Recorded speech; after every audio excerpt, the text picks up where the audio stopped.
大家好，我是長工。今天想跟大家講幾件非常巧合、不可思議的事情，其中也有好幾件是跟拍鳥有關的。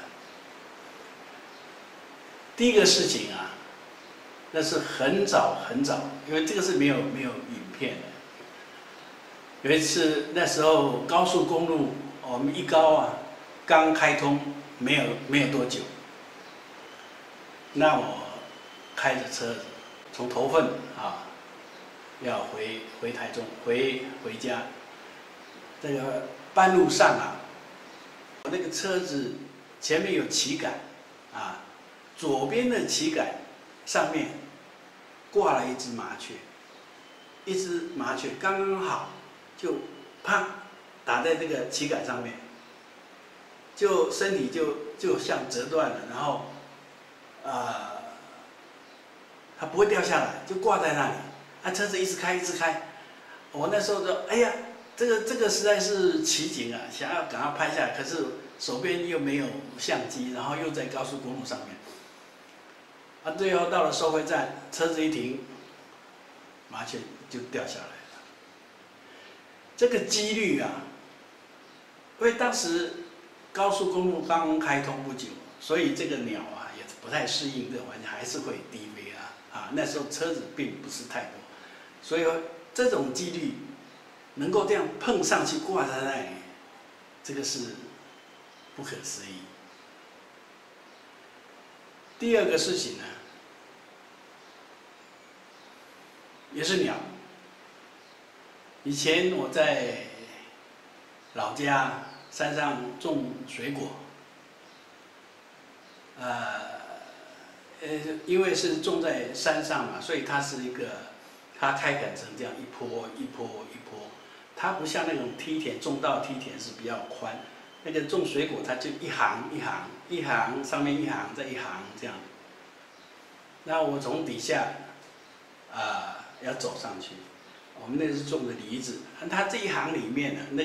那個土啊是中間稍微高一點，兩邊稍微低一點，也排水的關係。然後我一走過來，聽到這個路邊這個樹的後面地上有稀稀疏疏有一點聲音啊，有一聲音。那我身上帶的那個老虎鉗子啊，我就這樣一甩，沒有動靜。結果後來我就跑過去看，那個鉗子剛好壓在一隻這個麻雀的脖子上面，這個是不可思議啊！這個也是很離奇的事情。第三個，也是早期我在頭份的時候，有一次從頭份到竹南騎摩托車，在那條路還不小也是雙線道而已啊，在旁邊還有那個一些空。那我騎摩托車一直往前騎，結果前方路邊呢，右邊我往前面右邊的那個路邊呢，有一輛大卡車停在那裡，上面站一個人，一直跟我揮手，一直叫，意思是我看不懂，然後我也不曉得。然後我一直騎，快要到了，大概剩下差不多10公尺啊。我突然看到說，這一輛卡車跟對面的一輛卡車，中間連了一條鏈條，就是那個我們拖車用的那個金屬的鏈條鐵，那個像纜繩這樣。橫在馬路上，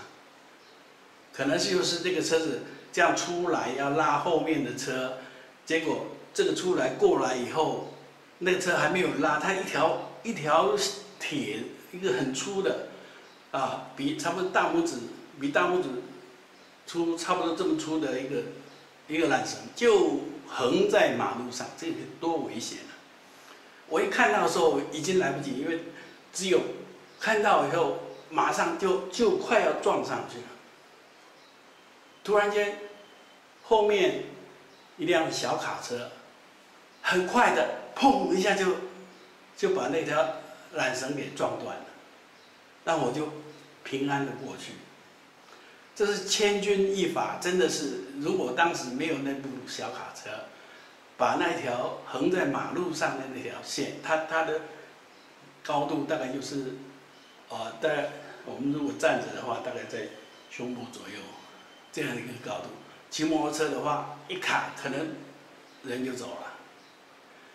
所以這種巧合啊，讓我不得不相信冥冥中啊有神明在保佑，在那個千分之一秒一個瞬間，能夠突然一個卡車，他也不知道那裡有一條，然後他開得比我快，啪一下轉，然後那個就斷了，我就過去了。好，這個也是一個非常不可思議的事情。這個機緣巧合的事情啊，大家都會碰過，但是這件事情如果你也碰過的話，那就是更是不可思議。早期我住在台北的時候，我住在內湖，從高速公路內湖交流道下來回家。有一天吶，我從高速公路下來，從內湖的交流道下來，結果一下來以後，碰到前面是紅綠燈，前面停了一部車，我是第二部，我的車牌啊，假設是 AB1234。結果我看到我停的時候沒事，我注意看前面那個後面的車牌，前面那個車子的車牌 AB1233，哎呀，他的車牌的順序就在我的前一號啊！我們在這麼大一個區域裡面，在某一個時間點，居然我前一號的車子停在我的車子前面。這個是不可思議，這幾率也是非常非常的少所以也跟大家分享一下另外還有一件有關鳥的巧合，有一年我跟王老師到大陸，在大連某個地方。那時候發現地上那個礫石地上有一隻立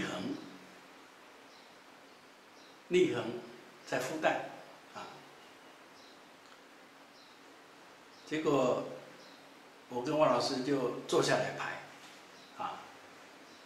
要等他，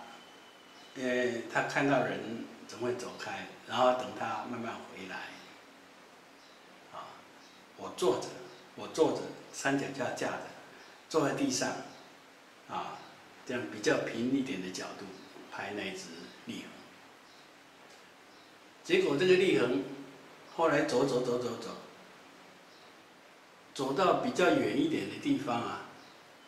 它剛好靠近那個東方環頸鴴的巢，所以就被那個東方環頸鴴追趕，撲一下把它趕，然後它就飛了，我就跟着它跟着繞，追着那個鳥，但是它飛過去那邊有遮了，然後那個速度很快，我坐着這個角度也有限我就隨手這樣一轉到那裡去，然後我爬起來。走過去一看，那個鳥剛好就落在我鏡頭裡面。你想想這個可能性啊，就是我們隨便一轉到一個地方一個點，然後這個鳥這樣飛，剛好飛到那個點，停下來。哎呀，這個也是不可思議的，這個幾率也是非常少的，非常少。但這個有影片，所以後面我就把這過去曾經放過啊，那我就經過說明，我再把它簡單的摆在底下給大家看，謝謝。